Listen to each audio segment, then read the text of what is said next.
Good morning everyone, welcome back to my channel, welcome to a new blog. I hope তোমরা সকলে খুব ভালো আছো। ৭৮তম স্বাধীনতা দিবসের অনেক অনেক শুভেচ্ছা জানাই। আজকে তো এমনিতেই ন্যাশনাল হলিডে, যদিও তবুও স্বাধীনতা দিবস পালন তো হবে, তো সেই জন্য স্কুলে রেডি হয়ে গেছি। স্কুলেই ফ্ল্যাগ হোস্টিং হবে আর যা যা অনুষ্ঠান হয় সেগুলোই হবে। এখন বাজে ঘড়িতে 7টা, 7:30টার দিকে আমাদের ফ্ল্যাগ হোস্টিং হবে, তো সেই জন্য স্কুলে যাওয়ার জন্য রেডি হয়ে গেছি। এই জাস্ট বেরোবো, তো এখন হাতে নিয়ে নিয়েছে ব্ল্যাক কফি, এটা খেয়ে নিই, তারপর ফটাফট বেরোবো।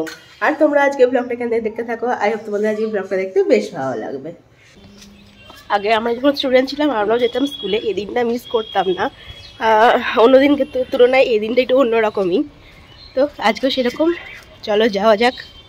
আজকে স্কুলের প্রতিটা বাচ্চাই কিন্তু খুব সুন্দরভাবে সেজে গুজে এসেছিল, আর প্রত্যেকের হাতে কিন্তু ছিল একটা করে পতাকা।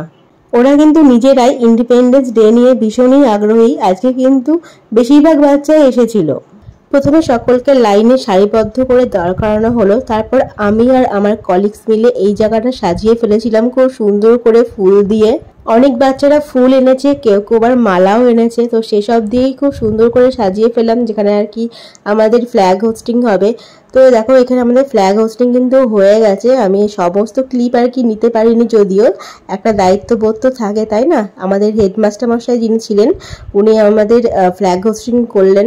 বন্দে মাতরম ধ্বনিতে পতাকা উত্তোলন হলো, আমরা সমবেত গলায় জাতীয় সঙ্গীত গাইলাম, তারপর বাচ্চাদের চকলেট দেওয়া হলো। দেখো বাচ্চারা ভীষণই খুশি, তাদের চোখে মুখ দেখে বোঝাই যাচ্ছে, দিকে পতাকা নাড়াচ্ছে। স্কুল থেকে বাড়ি এসে গেছি, আর যেহেতু আজকে একটু সকাল সকালই বাড়ি এসেছি, ভাবছি সকালটাকে একটু ইউটিলাইজ করবো, এখন একটু পড়াশোনা করব। আর আজকে যেহেতু স্বাধীনতা দিবস, আমাদের রাস্তা দিয়ে প্রচুর প্রসেশন যায়, মানে আশেপাশে যত স্কুলগুলো আছে সব আর কি স্কুল থেকে প্রসেশন বের হয়, তো দেখতে বেশ ভালো লাগে। একটু পরেই আসবে। ভারতের ৭৮তম স্বাধীনতা দিবসে দাঁড়িয়ে দুটো কথা আর্যিকর নিয়ে না বললেই না। সবার প্রথমে যে প্রশ্নটাই ওঠে সেটা হচ্ছে, আমরা কি সত্যিই স্বাধীন?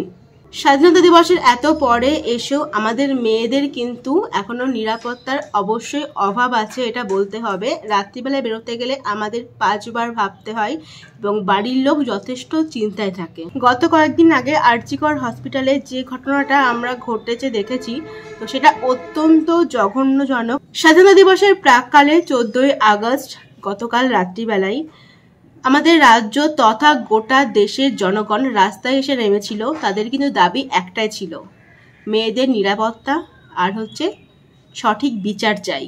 নারী পুরুষ তথা গোটা দেশবাসী কালকে রাস্তায় নেমেছিল, তাদের দাবি যেটা ছিল, উই ওয়ান্ট জাস্টিস। এমনকি যারা যেতে পারেনি তাদেরও কিন্তু মন থেকে একটাই দাবি, আমরা সঠিক বিচার চাই। স্বাধীনতা এতদিন পরে এসেও আমরা কিন্তু বলতে পারি না আমরা স্বাধীন। পরপর যে জঘন্য ঘটনাগুলো ঘটছে মহিলা পুরুষ নির্বিশেষে, তারপরে কিন্তু আমাদের ঘুরে দাঁড়ানো অবশ্যই উচিত। একটা জিনিসই মন থেকে চাই, এই যে আওয়াজটা উঠেছে উই ওয়ান্ট জাস্টিস, এটা শেষ পর্যন্ত দেখতে চাই। যে আগুনটা মানুষের মনে জ্বলছে সেটা যেন জ্বলতে থাকে এবং সেটা সঠিক বিচার যেন হয়। যে বা যারা এই জঘন্য কাজ করেছে বা এই জঘন্য কাজের সঙ্গে যুক্ত, তারা যেন সঠিক বিচার পায়, তাদের যেন সঠিক শাস্তি হয়, যাতে এরকম কাজ করার আগে তার গা শিউরে ওঠে। আজকে হয়তো এই বিষয়টা হাইলাইট হয়েছে বলেই আমরা দেখতে পাচ্ছি, কিন্তু গ্রামে গঞ্জে এরকম ঘটনা প্রায় প্রতিনিয়তই কিন্তু ঘটে চলেছে। সেগুলো কিন্তু হাইলাইট হয় না, সেগুলো ধামাচাপা পড়ে যায়। আজ যে জনগণ গোটা দেশবাসী রাস্তায় এসে দাঁড়িয়েছে প্রতিবাদ জানাতে, আশা রাখছি আমাদের দাবি অবশ্যই মানা হবে। সঠিক মানুষ যেন সঠিক বিচার পায়, যারা এই জঘন্য কাজ করেছে তারা যেন শাস্তি পায়। আজকে যে বাবা মার সাথে এরকম ঘটনা ঘটেছে, তারা নিঃসন্তান হয়েছেন, সন্তান হারা হয়েছেন, কে বলতে পারে আর কোনো পরিবারের সাথে এরকম ঘটনা ঘটবে না? সবশেষে আজকের দিনে দাঁড়িয়ে এটাই আমরা আশা করতে পারি, আজকের ৭৮তম স্বাধীনতা দিবসে প্রত্যেক নারী যেন নির্ভয়ে রাস্তায় বেরোতে পারে, তারা যেন সঠিকভাবে বাড়ি ফিরতে পারে। কোনো বাবা মাকে যেন এরকম দিন দেখতে না হয়, মেয়ে বাইরে বেরোলে যেন কোনো আতঙ্কে থাকতে না হয়।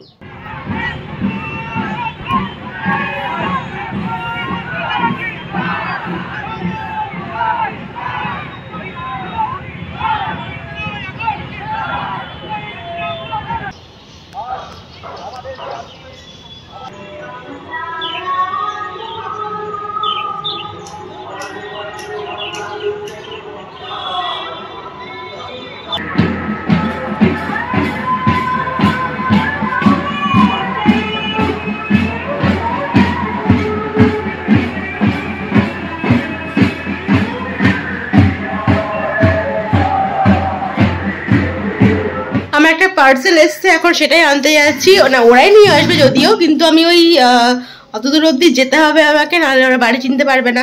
বড় গাড়িতে আসছে তো, তখন যাচ্ছি হচ্ছে পার্সেলটা আনতে।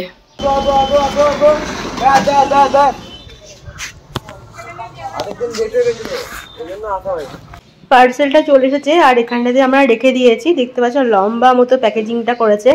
এটার মধ্যে কি আছে বলছি তোমাদের। এটার মধ্যে আছে একটা উডেন শু সেলফ আছে আর কি, জুতো রাখার সেলফ। তো প্যাকেজিংটা অনেকটা লম্বা করেছে। এখানে রেখে দিলাম কারণ এটা প্রচণ্ড ভারী, এদিক ওদিক করানো যাচ্ছে না। যখন ইনস্টলে আসবে তখন এখান থেকে নিয়েই আর কি সেট করতে পারবে। তো স্নান টান কমপ্লিট হয়ে গেছে, এখন গিয়ে লাঞ্চ করবো। মা এখানে বসে বসে ফোন দেখছে। চলো মা দাও, মা দাও। এরকম ফোন দিয়ে খেতে দাও। আজকে লাঞ্চি মানে তো কি কি আছে তোমাদের দেখিয়ে দিই। এখানে আছে কাঁকরোল ভাজা, এখানে আছে ভাত, এটাতে, এখানে ডাল, এখানে আছে এই যে পনির, আলু পনির দিয়ে তরকারি। Good morning everyone. পরের দিন স্কুল থেকে এসে ব্লগটা আবার কন্টিনিউ করছি। তো কালকে না আমার অর্ধেক দিন ব্লগ করার পরে আর একদিন করতে ইচ্ছা করছিল না। ফেসবুক খুললে বা সোশ্যাল মিডিয়া খুললে সেই একটাই খবর, একটাই। তারপরে কালকে আবার দেখছি যে ছবিগুলো আর কি অনেকে পাবলিক করেছে। তো মনটা ভীষণই আর কি কেমন লাগছিল। যতবার খুলছি ততবার স্ক্রল করছি, একটা একটা করে নতুন খবর, নিজের মনের মধ্যে কিরকম একটা লাগছে। যাই হোক, স্কুল থেকে আসলাম, সব জায়গাতে একটাই আলোচনা, আর এটা হওয়ারই দরকার। যতদিন না এটা একটা ঠিকঠাক বিচার হচ্ছে না, এটা চলতে থাকা দরকার আছে। স্কুল থেকে আসলাম, স্কুলে আবার পরীক্ষা স্টার্ট হয়েছে। আর পরীক্ষা স্টার্ট হওয়া মানে আমার চাপও বেড়ে যায়, প্রচুর খাতা দেখতে হবে। আর এবার ভাবছি যে যেদিন যে পরীক্ষাটা হবে সেদিন সে খাতাগুলো ফটাফট দেখে ফেলবো। তাহলে কী হবে, জমিয়ে রাখবো না, তাহলে খাতাগুলো দেখা হয়ে যাবে। আর নাহলে জমিয়ে রাখলে পরে দেখতে গিয়ে আরও বেশি চাপটা বেড়ে যায়। আর তারপরে আমরা পরীক্ষার মধ্যে পড়ে গেলে খুবই সমস্যা হয়ে যাবে। পরীক্ষা আর বেশি দিন একদমই দেরি নেই, একদমই কয়েকটা দিন দেরি পরীক্ষার। তো আজকে একটা পরীক্ষা হলো, আজকে খাতাগুলো এখন দেখে ফেলবো। দেখি ফ্রিজে কিছু আছে নাকি খাওয়ার। আমার এখন টুকিটাকি কিছু খেতে ইচ্ছা করছে, সেরকম কিছু দেখছি না।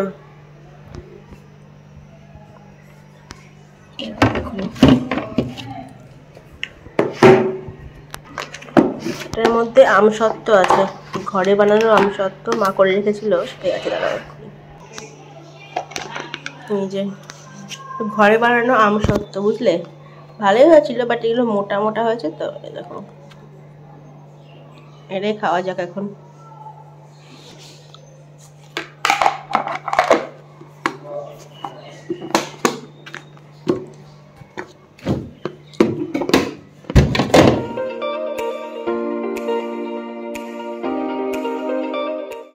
$50% খাতা দেখা আমার হয়ে গেছে। তারপরে স্নান করতে গেছিলাম, স্নানও সারা হয়ে গেছে। এখন গিয়ে লাঞ্চ করব। আজকে মেনুতে আছে, এখানে দেখতে পাচ্ছ উচ্ছে সেদ্ধ, লেবু, এখানে আছে কচু আর ইলিশ মাছের মাথা দিয়ে তরকারি, আর এখানে মাছের ঝোল। আজকে এই মাছের মাথাটা খাবো।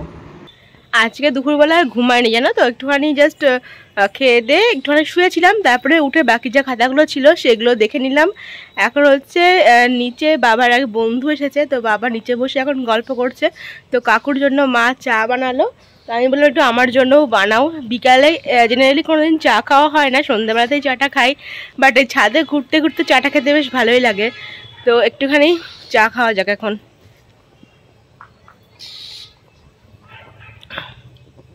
আকাশটা একবার দেখো, একদম মেঘে এই জায়গাটা পুরো ভর্তি, বাট এদিকে কোনো মেঘ নেই। অল্প অল্প মাঝে মাঝে বৃষ্টি স্টার্ট হচ্ছে, কিন্তু সেটা কন্টিনিউ হচ্ছে না। তো এখন হচ্ছে এই অবস্থা হচ্ছে আকাশের। এখন কিন্তু দিনটা আস্তে আস্তে ছোট হয়ে আসছে, বুঝতে পারছি আগের থেকে। আর এই মাস থেকে তো আর কি এটাই হয়, আস্তে আস্তে দিন ছোট হতে শুরু করে।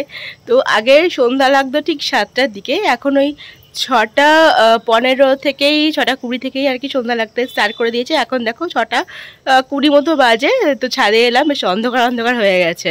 কালকে হচ্ছে শ্রাবণ মাসের সংক্রান্তি, মনসা পুজো। তো কালকে আমাদের রান্না বান্না করতে হয় না, মানে আজকে রান্না করে রাখে আর কালকে খাই। তো সেই জন্য মা সন্ধ্যাবেলা থেকে আজকে রান্না বান্না শুরু করে দিয়েছে কালকের জন্য।